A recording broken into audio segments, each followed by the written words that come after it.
viewers, we are talking about the mindset and New Year resolutions. This is our first part of the discussion. You are telling me about minds. What does it mean if we say the mind? What does the mind entail? Okay, the mind, it's an organ. Just like you have the brain to the body, you have the mind to the soul. So well, I would say that man is a spirit, lives in the body, and he has a soul. And then everybody has what you call the media of a man. That is the middle component of a man. So we have the spirit, we have the soul realm, and then we have the body. The middle portion is where you find the soul. Now, the middle of the soul, you have your will, you have your emotions, and your mind.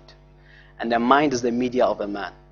And so there's this principle that says that anything that looks alike gravitates towards themselves. So the media of a man would always gravitate towards the media of the same person.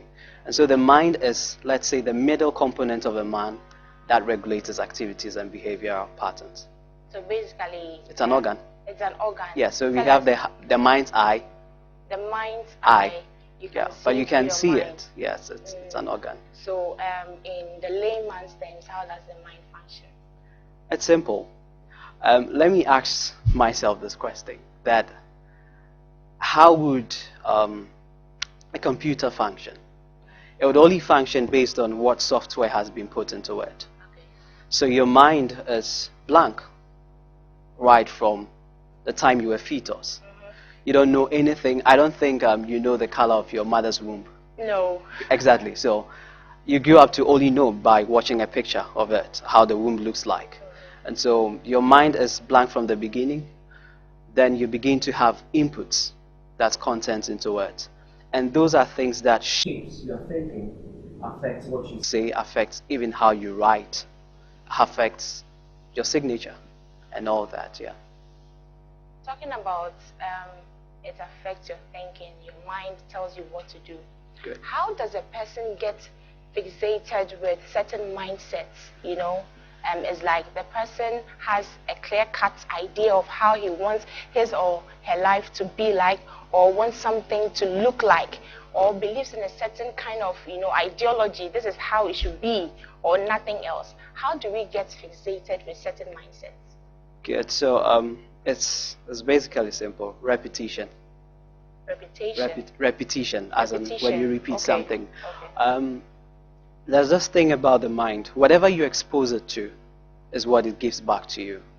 Now, if I ask you a question and you give me an answer, it's because I spoke a word. Sure. And you gave me an answer because what I said collided with the content that's already in your mind. And that reaction gave an outcome. Okay. It's the same thing with people who are fixated to a certain kind of perception or content. For example, if you have wrong concepts, it would affect your ideologies.